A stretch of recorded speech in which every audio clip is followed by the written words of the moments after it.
Hello दोस्तों, आशा करते हैं आप लोग बहुत अच्छे होंगे। द परफेक्ट एजुकेशन पर आप सभी लोगों का बहुत बहुत स्वागत है। इस वीडियो में हम लोग बात करने जा रहे हैं जो जूनियर लेवल है, यानी जो क्लास 6 से लेके 8 तक की जो आपकी प्रिपरेशन होती है जूनियर लेवल, इसके बारे में कंप्लीट इंफॉर्मेशन हम लोग समझेंगे कि यूपी टेट का कौन सा पेपर आपको देना होता है, सेकेंड पेपर ही देना होता है, इसकी योग्यता क्या है, इसकी एलिजिबिलिटी क्या होती है और इसका सिलेबस और इसको कैसे तैयार करें, इसकी बेस्ट बुक कहां से सर हम पढ़ें।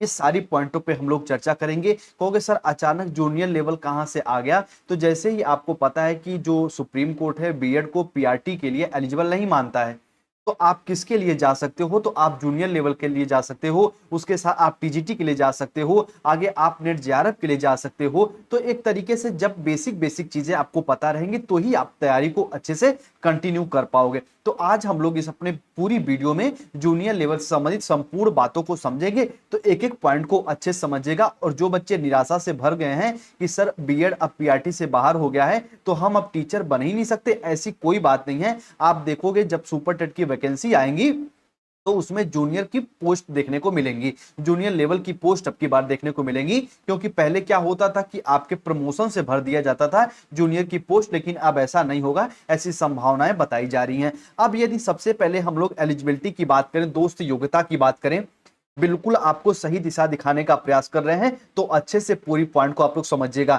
देखो, अगर ये जो हम एलिजिबिलिटी बता रहे हैं ये यूपी टेट को समझ के बता रहे हैं, और ये समझ के ये मान के बता रहे हैं कि आप यूपी टेट का सेकंड पेपर देने जा रहे हो, तो इसके लिए योग्यता क्या होनी चाहिए। तो आप कहोगे सर इसके लिए योग्यता है हमारा ग्रेजुएशन होना चाहिए, और साथ में क्या होना चाहिए, तो आप कहोगे सर बीएड होना चाहिए। ग्रेजुएशन और बीएड है तो यूपी टेट के सेकंड पेपर को आप दे सकते हो। इतनी पॉइंटों को याद रखिएगा, ठीक है। योग्यता इसके लिए है। अच्छा, जब आपके सुपर टेट की वैकेंसी आएगी, जब सुपर टेट की वैकेंसी आएगी और उसमें यदि आपको देखने को मिलेगा पेपर 2, उसमें यदि जूनियर लेवल की वैकेंसी देखने को मिलेंगी तो उसकी योग्यता क्या हो जाएगी, तो आप कहोगे सर उसके लिए भी ग्रेजुएशन रहेगा, और ग्रेजुएशन के साथ साथ आपका बीएड रहेगा, और बीएड के साथ सबसे इंपॉर्टेंट क्या रहेगा, तो आपका या तो आप सीटेट क्वालिफाई हो, ठीक है, सीटेट पेपर 2 क्वालिफाई हो, या फिर आप एक तरीके से कौन सा, तो आप कहोगे यूपी टेट पेपर 2 क्वालिफाई हो, ठीक है। यानी आपके पास सीटेट का सर्टिफिकेट होना चाहिए, वो भी कौन सा, तो पेपर 2, उसके साथ साथ आपके यूपी टेट का एक तरीके से सर्टिफिकेट हो पेपर 2।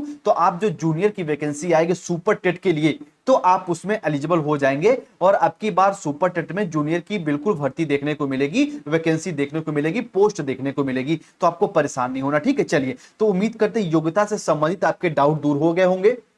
यदि आपको यूपी टेट देना है, यूपी टेट का पेपर 2 देना है, तो ग्रेजुएशन के साथ आपका बीएड होना चाहिए, और बीएड यदि आप अपीयरिंग में है तब भी अप्लाई कर सकते हैं। ये पॉइंट आप याद रखिएगा, ठीक है। और यही बात है कि आप एक तरीके से ग्रेजुएशन के साथ बीएड, तो आप यूपी टेट का पेपर 2 दे सकते हैं। और यदि जूनियर के लिए सीटेट की एग्जाम की तैयारी कर रहे हो तो आपका सीटेट का पेपर 2 क्वालिफाई होना चाहिए, तब जाके आप सुपर टेट की वैकेंसी में बैठ जाओगे यदि आपको पोस्ट देखने को मिलती है तो, ठीक है। उम्मीद करेंगे ये आप इसके बारे में अच्छे समझ गए होंगे, एलिजिबिलिटी के बारे में, खासकर यूपी टेट के बारे में, ठीक है। तो उम्मीद करते हैं ये आप योग्यता वाले पॉइंट को समझ गए होंगे। अब इसके हम सिलेबस की बात कर लेते हैं, क्या क्या आपको पढ़ना है ब्रीफ में आपको बता देते हैं, बाकी आप कहोगे तो हम पूरा अच्छे से एक एक आपके सब्जेक्ट का अच्छे से डिस्कस कर देंगे कि क्या क्या उसमें बेसिक से पढ़ना है। सबसे पहले यदि आप देखोगे बाबू यूपी टेट के पेपर फर्स्ट की यदि हम लोग बात करें, यूपी टेट के पेपर फर्स्ट में तो आपको 5 सब्जेक्ट्स पढ़नी रहती हैं, 5 सब्जेक्ट आपको पढ़ने रहते हैं। ये सबसे पहले आपका बाल विकास हो गया, उसके बाद लैंग्वेज फर्स्ट, लैंग्वेज सेकंड हो गया, उसके बाद आपका गणित हो गया, ईवीएस हो गया। इस प्रकार से आप देखोगे कि आपको टोटल कितना, तो सर 5 सब्जेक्ट्स आपको पढ़ने रहते हैं, ठीक है। अब लेकिन इसमें आपको क्या करना है, जब आप यहां पे बात कर रहे हो सर हमें यूपी टेट का सेकंड पेपर देना है, इसके लिए आपको 4 सब्जेक्ट की तैयारी करनी रहेगी। सबसे पहला कौन सा है आपको संक्षेप में बता देते हैं। पहला आपका है बाल विकास, पहला आपका सीडीपी, कितने नंबर का, तो आपको हो गया सर 30 नंबर का रहता है, ठीक है। इसमें कंटेंट भर भर के पूछा जाता है, पेडागोजी का रोल थोड़ा सा नाम मात्र रहता है, फैक्ट आपको पूछ लिया जाएगा। जैसे क्वेश्चन आ जाएगा जीन पियाजे का सिद्धांत कौन सा था, जीन पियाजे की चौथी अवस्था कौन सी थी, जीन पियाजे की पहली अवस्था कौन सी थी, आपके लेव वाइगोस्की किसके लिए जाने जाते हैं, कोहलबर्ग किसके लिए जाने जाते हैं, उसके बाद बहुबुद्धि सिद्धांत किसने दिया था, ठीक है। हावर्ड गार्डनर के अनुसार बुद्धि के प्रकार कितने हैं, थॉर्नडाइक ने बुद्धि के कितने प्रकार दिए थे। तो इस प्रकार से आपके फैक्चुअल क्वेश्चन पूछ लिए जाएंगे, ठीक है। और आईक्यू का मतलब क्या होता है, इस प्रकार से प्रश्न आपको देखने को मिलेंगे बाल विकास के सीडीपी में, जो हम आपको कंटिन्यू पढ़ाने वाले हैं। और जो बीएड किए होंगे ये तो बिल्कुल उन पे पकड़ हो ही गई होगी। अगर बात करें इसके आपके कि सेकंड सब्जेक्ट इसमें क्या पढ़नी रहती है, तो आप कहोगे सर लैंग्वेज क्या, तो इसमें आपको पढ़नी थी लैंग्वेज फर्स्ट, जो कि कंपलसरी होती है। और इसमें क्या चूज किया जाता, तो आप कहोगे सर हिंदी। हिंदी में ऐसा नहीं कि आपको सिर्फ गद्यांश पद्यांश पूछ के 15 नंबर पैडागोजी, नहीं, इसमें प्योर आपको ग्रामर पढ़ना रहता है, जो कि हम आपको पढ़ाने वाले हैं, परेशान नहीं होना। यदि अब इसके लिए हम लोग एक पॉइंट की बात करें, पेपर की सब्जेक्ट नंबर थर्ड हमको क्या पढ़ना है सर, ये भी आपका बाबू 30 नंबर होता है। और टोटल ड्यूरेशन कितनी होती है, तो कहोगे सर 2.5 घंटे का आपको समय दिया जाता है। कितने, तो आप कहोगे सर टोटल 2.5 घंटे का आपको समय दिया जाता है। ये पॉइंट आप याद रखिएगा। अच्छा, सब्जेक्ट थर्ड की बात करें तो इसमें भी आपको लैंग्वेज, लेकिन लैंग्वेज में क्या आपको चूज करना रहता है, या तो आप संस्कृत लीजिए, या तो आप यहां पे संस्कृत लीजिए, या फिर आप ध्यान से मेरी बात को समझिएगा, या फिर आप यहां पे इंग्लिश सब्जेक्ट का चुनाव करिए, या फिर जो बच्चे उर्दू चूज करना चाहते हैं वो उर्दू चूज कर सकते हैं। इन तीनों में से कोई एक सब्जेक्ट का चुनाव आपको करना है। अच्छा, क्या सर इसमें भी जो सीटेड संस्कृत क्वेश्चन है वो संस्कृत लैंग्वेज में आता है, ऐसी कोई बात नहीं है। संस्कृत का क्वेश्चन संस्कृत लैंग्वेज में नहीं आता, आपको परेशान नहीं होना है, वो हिंदी लैंग्वेज में ही देखने को मिलता है। ये आपको बिल्कुल परेशान नहीं होता। जो बच्चे हिंदी चूज करते हैं वो लगभग संस्कृत के लिए ही जाते हैं, और कुछ लोग इंग्लिश के लिए, कुछ लोग उर्दू के साथ चले जाते हैं। ये पॉइंट आप याद रखिएगा। इसमें आपका एक तरीके से फर्स्ट तो कंपलसरी हिंदी, उसके साथ साथ इसमें आप संस्कृत इंग्लिश उर्दू में से कोई एक का चुनाव कर सकते हो। अब इसी में यदि हम लोग बात करें सर हमें फोर्थ सब्जेक्ट क्या पढ़नी है, क्योंकि आपने तो 4 सब्जेक्ट बताया है। तो अब देखो, यदि सोशल साइंस से हो, यदि आप आर्ट बैकग्राउंड से हो, या ग्रेजुएशन में यदि आपका आर्ट बैकग्राउंड है, सोशल स्टडीज है, तो आपको 60 नंबर आपको किससे देखने को मिलेगा सर, एसएसटी से देखने को मिलेगा, सोशल स्टडीज से देखने को मिलेगा, सामाजिक अध्ययन से देखने को मिलेगा।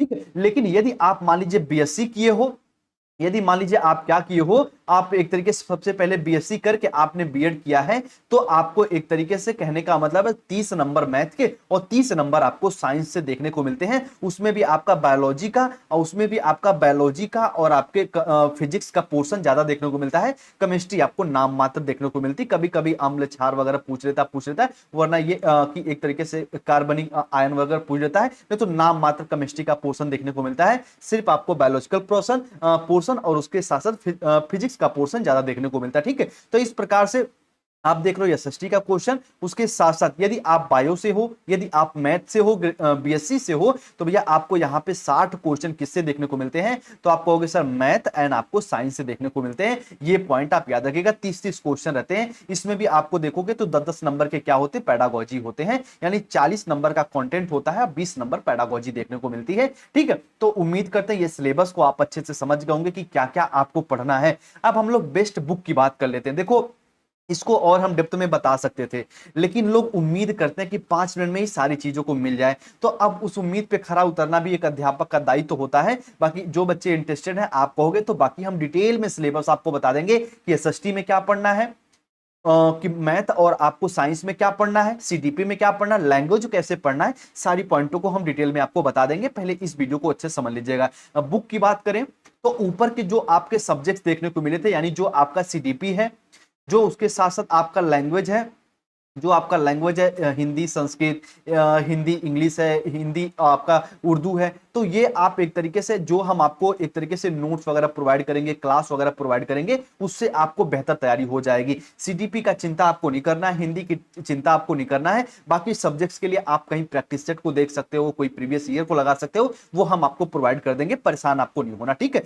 अच्छा, कहोगे सर बेस्ट बुक आप किसकी बताने जा रहे हो, तो बाबू जी जो आपका ये 60 नंबर है, 8 नंबर, मान लीजिए आप आर्ट बैकग्राउंड से है, मान लीजिए आप ग्रेजुएशन में बीए है, तो आपको एसएसटी, स्वाभाविक सी बात है आप एसएसटी लेने वाले हो। ठीक है, तो जब एसएसटी के लिए आप क्या पढ़ो, तो ध्यान से मेरी बात को समझिएगा। क्लास 6 से लेके प्रमुख रूप से 8 तक की आपको एनसीईआरटी अच्छे से पढ़ लेना है। एनसीईआरटी के साथ साथ एससीईआरटी आपको पढ़ लेना है, जो स्टेट लेवल की होती है। और यदि आप और अच्छी पकड़ बनाना चाहते हैं तो इसमें 9th और 10th को जोड़ दीजिएगा। यही काम यदि हम आपको कहें मैथ के लिए, और यही काम यदि हम आपको कहें मैथ और साइंस के लिए, तब भी आपको सेम काम करना है। क्लास 6 से लेके आपको 10th तक की बिल्कुल एनसीईआरटी को अच्छे से पढ़ लेना है। बाकी आपको प्रैक्टिस सेट और प्रीवियस ईयर को देखते रहेंगे, तो इसमें आपको एक्स्ट्रा नहीं पढ़ना रहता है, बस इतने पॉइंटों को याद रखेगा। लेकिन आपकी क्लास 6 से लेके क्लास 8 तक की एनसीईआरटी आपको पढ़नी है। अगर आप कहोगे एनसीईआरटी की कहां सर हम लें, तो हम डायरेक्ट लिंक आपको प्रोवाइड कर देंगे। आप चाहो तो ऑनलाइन मंगा सकते हो अपने घर,